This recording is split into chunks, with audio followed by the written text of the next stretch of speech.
Hello beautiful people. After an amazing month of indie gaming in April, how can things possibly improve? Well, sit back and get ready for May, where even more amazing games are upcoming, including a sequel to one of my favorite roguelites. I guarantee there's something for you in this list, but for now, let's open up Steam, grab a drink, and start wishlisting. Tend the bar, solve a murder, classic Friday night. Best served cold is a visual narrative investigation game, where you run the last speakeasy in town, and are also daylighting as a detective. Every patron has a story, and will give you clues to lead you closer to solve one of the 5 cases in the game. It's basically coffee talk, but instead of serving a warm cup of espresso, you serve a cup of cold facts. And beer, I guess. It looks interesting, and who doesn't enjoy a story that also offers some hot gossip? Survive the Fall. The Apocalypse.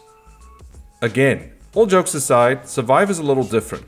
Assemble your team of survivors, send them out to scavenge supplies or complete missions with a decent and in-depth looking pause combat system, then come back to base and start building your home in order to survive. There might be more post-apocalyptic games than there are rocks to throw them at, but you add some stats, base building, and pause combat, my little eyes light right up. The game looks like a lot of fun. Revenge of the Savage Planet. A big sequel for the month. Explore various worlds, capture strange creatures, and collect diverse flora. This time, in co-op. This game is from the same development house, Raccoon Logic, after they got the rights back to their previous game, Journey to Savage Planet, which was a fun exploration-style Metroidvania, incredibly silly with a dash of action and a lot of exploration. This looks like the lower-budget Ratchet & Clank we can all enjoy right now. You know what we all need to cheer us up in these dark times? A nice little game about the Crusades. Another city-building RTS in a year that seems to be packed with them. Visually, the game looks as if Stronghold and Total War had a beautiful baby. With a giant map at your disposal, the strategic thinking is here for those looking for a challenge. The game is brought to us by Reverie World Studios, who seem to have a real love for historical real-time strategy, and this appears to be one of their best. Check it out if you love learning about the Crusades. Or you could watch Kingdom of Heaven. The director's cut only. Let's not kid ourselves. A co-op survival game set in a terrifying Lovecraftian universe, where players must endure and thrive against overwhelming odds. Embark on a journey with your Railgod, a living vehicle that enables you to construct and unlock new abilities as you upgrade it. But once you leave the train, it's all about survival. And there's no shortage of eldritch horrors for you to either beat up, shoot, or just cast horrible spells on.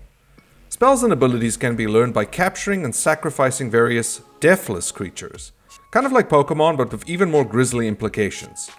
All of this can be done either alone or with friends, as you explore the dark world and find your way to the gods of the world, then kill them. You know you want to play this. An open-world survival horror game set on a mysterious island filled with otherworldly terrors. It's up to you to find a way to survive, and maybe take some giant monsters with you. I love the vibes of this game, a nice thick amount of mist and spooky atmosphere. Hopefully it's light on the survival elements and instead embraces the scares more. Also, there's a gravity gun, which hopefully means constantly throwing trash at enemies, like back in the old days. Check it out if you enjoy some scares and throwing trash. Remember Ghostmaster? Wonderful, if not a little janky. Deck of Haunts is similar, except the management aspect is handled by card play. Lure humans into your house and scare the crap out of them. All to collect more goo. Essence. But really, if you scare someone enough, they're bound to leave some goo around. Build the perfect scare factory, and once night falls, lure them in to see how great your statistical skills for design are. I love cards and scaring people. Just ask my neighbors whenever I leave my blinds open. Actually, maybe don't. Check it out if you enjoy something a little different.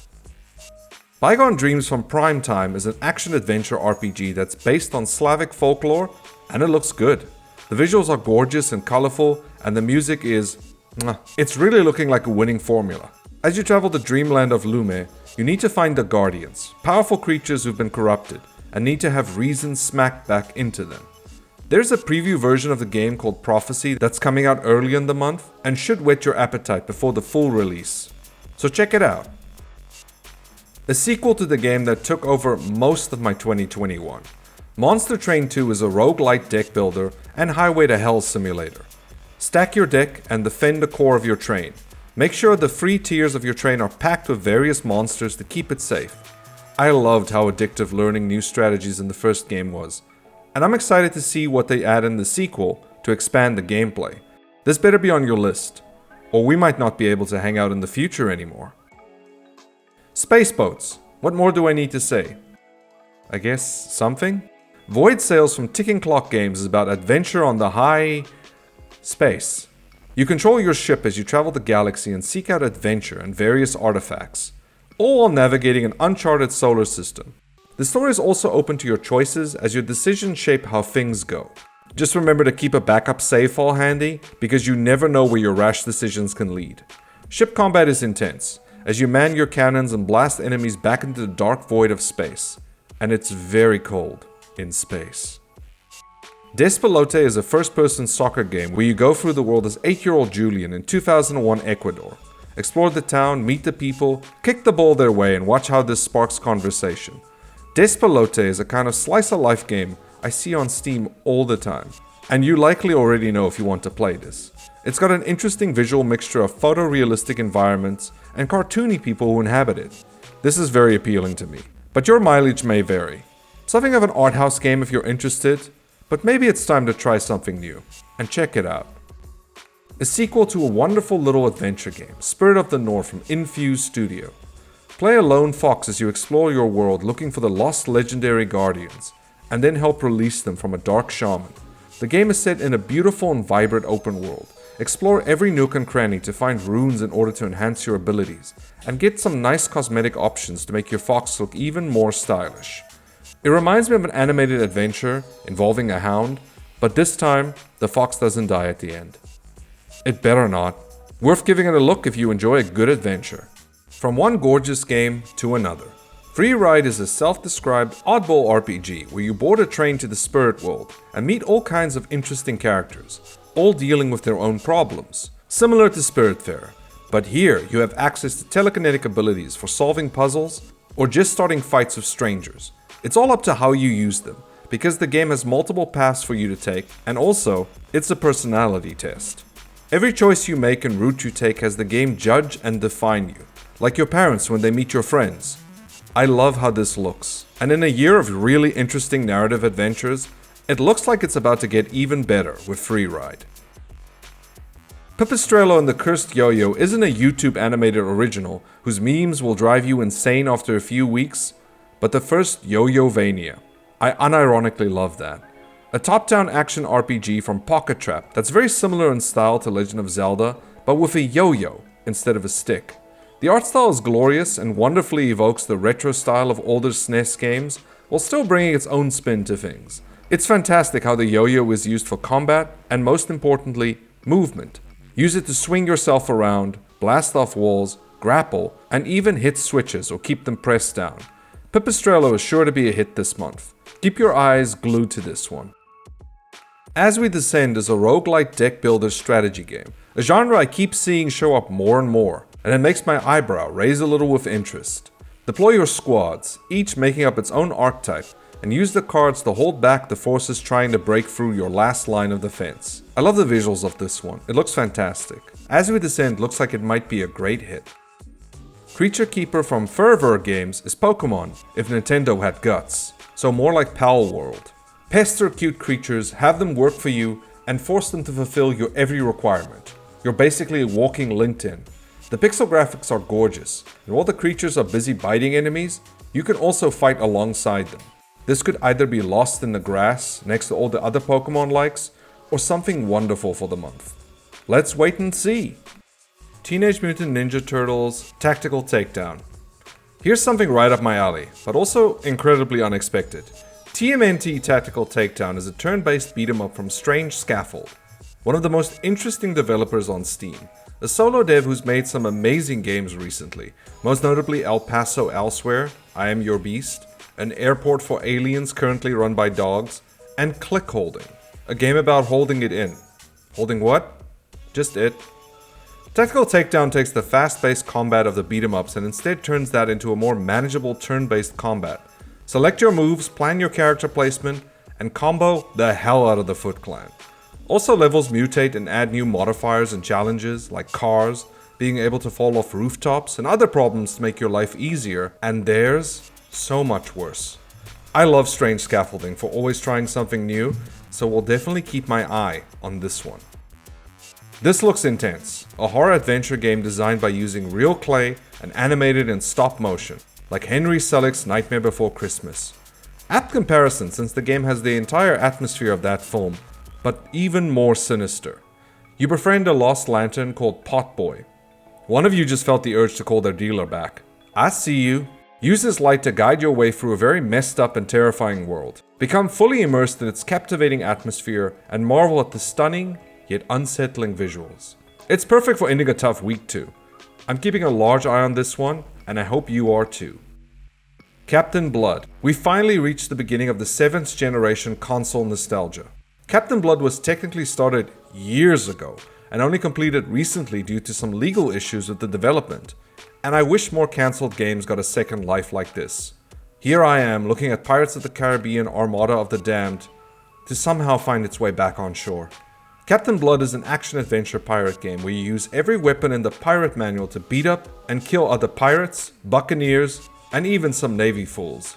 It's like One Piece, but even more violent. It looks like it'll be an entertaining, mindless spectacle fighter. The visuals and design are making me so nostalgic for gaming on Xbox 360, and I'm here for that. City Tales, Medieval Era. Medieval city builder where the only thing standing between you and the perfect city is your imagination, which means I should not apply. More relaxed city builders are all the rage now, but this one has a bit more of a bite to it. Rather than making decisions based on your personal whims and inclinations, in this game you have to make sure the desires of your people are met. You have advisors that you can place in key positions to help certain areas of growth, and by doing so, help them grow themselves. City Tales looks like it'll be a fun little relaxing adventure, and if you enjoy turkey legs, jousting, and chickens, then maybe this is for you. Labyrinth of the Demon King. A retro throwback to older From Software games, Shadow Tower and Kuon. Travel through a dark labyrinth to find the Demon King that ended your lord's life. The feudal Japanese setting and incredibly horrifying visuals mix well together as the game is taken from the best of the horror genre. Terrifying designs of Silent Hill, the vintage look of Fatal Frame, and door animations from the Resident Evil series. It all fits together so well. Explore the dark corridors of the labyrinth, finding new weapons to defend yourself in brutal combat that emphasizes the impact of blows and kill whatever monsters you find. But you might not be alone. Find other characters to interact with that can help you on the way, or lead you even further into despair. I'm super excited for this one. It has everything I enjoy in an indie. Interesting visuals, great sound design, and just painful difficulty. Keeping an eye on it. Blacksmith Master. Just play We All Live Together from Warframe in your head while I talk about this blacksmithing sim. From Untitled, developers of Tavern Master, I'm noticing a theme. Manage your smithy from the ground up. Dig for ore, smelt it for steel, and then start hammering it into something that could either be used for murder or to slice up a good sandwich. I think I should have eaten before recording this. It's important to manage your staff and make sure you use them to the best of their abilities. A jeweler won't make a very good mace, unless of course you want it bedazzled. Considering that the last game did well enough, you can be sure they have the formula down to a T, and management fans should love it. Hordes of Hunger. A 3D action survivor-like from the developers of the Great Blood West. Check that out if you enjoy a fun, open-ended stealth game. Hordes of Hunger looks like the natural progression of the survivor genre, with more intense and in-depth combat that takes elements from spectacle fighters. Instead of multiple characters, there are multiple builds you can play with, depending on how you would like to experience combat. It has a more fully thought out storyline than most survivor likes, with some great voice acting, and the visuals help back this up and let this be a step up from the other games in the genre. Hoping they'd pull off another win with this one, like Blood West, and not a miss, like Elderborn. Yes, Your Grace Snowfall. Another sequel. Yes, Your Grace 2 by Brave at Night is a cinematic kingdom management title, where it's up to you to make your kingdom prosper, listen to your people, and decide whether to take care of them or let their needs be ignored. Hire agents to fulfill tasks for you, but be careful, as some have ulterior motives. Yes, your grace is less about the numbers, and more about the story of your kingdom and watching the outcome of your decisions. Watch your kingdom either prosper or fall to pieces. The choice is yours. Drop Duchy. If you told me that combining Tetris and a kingdom builder would somehow not sound insane, but even look great, then I would have laughed. Ha! Drop Duchy is a deck building, puzzle kingdom builder, and roguelite, all rolled into one. Or should I say, dropped into one. My wife thought it was funny. Dropping blocks when building your city is crucial, as positioning will determine how much money you acquire. That leads to benefits in the next phase, combat. Send off your troops, the route they take is important, since you can combo them to make sure you defeat enemies without losing too many of your own, or damaging your castle. Drop Duchy looks interesting. I'm excited to see how it plays. Cyber Warrior. Cyber Warrior is a hacking simulator where you have to solve virtual crimes. I love the Venomolist's visual style and the very clean presentation as you travel the web looking for clues. Find suspects, hack their systems, and do everything you can to find and stop the Dark Omega Foundation. But be careful, one wrong move can lead them back to you and your entire folder of Brent Spiner feet pics. I'm talking gigs here. It's okay. I won't tell anyone. Kabuto Park. Kabuto Park from Duchy and Zaku is a short little beetle collecting game where you catch only the best beetles become the ultimate summer beetle battle champion. You can also catch more than beetles. There are butterflies, bees, and dragonflies. More than 40 species to collect and keep in your shoebox under your bed. Just make sure your mom doesn't find them and then decide to burn the house down, just to be safe. I might be speaking from experience. After all that fun, set up your beetle squad to fight other kids. Every beetle in your squad adds a card ability to help out in battles, but if you're struggling, then try leveling up your bugs with some candies, until you have the perfect squad of big bad Beetleborgs. If you got that reference, you get it. For those looking for a short but sweet experience, look no further. To a T. I don't even know what to talk about with this one. From the creator of Katamari Damacy, so expect some odd elements. Enjoy the life of a 13-year-old whose body is in the shape of a T. Explore your quaint small town in an episodic story where you take part in a variety of minigames to progress and collect coins in order to exchange for new clothes to parade all around town. Looking to be a mixture of very silly and fun, I would expect nothing less from the developer of Nobby Nobby Boy. Keep an eye on it if you enjoy fun and just having a good laugh. Trench Tales. A third-person horror action game by Talking Drums, set in an alternate world between World War I and the Second. You've been summoned to this hellscape and it's up to you to navigate through the landscape and find your way out. Luckily you unlock some powers to help you out, like healing, a sight to see enemies through walls, and being able to slow down time. The game has some interesting dark visuals and the horror trench setting is always welcome. Just last year we had a great trench-based horror game, and even Alone in the Dark had a segment set during the Great War, which I just happened to talk about in this video here. And if you're enjoying the video, how about a subscribe, and check out some other videos and games on the channel. I would greatly appreciate it. But back to the game. Trench Tales might also be a secret Souls-like in disguise, but I do look forward to seeing what the devs do when this releases in early access. The Horror of Highrook.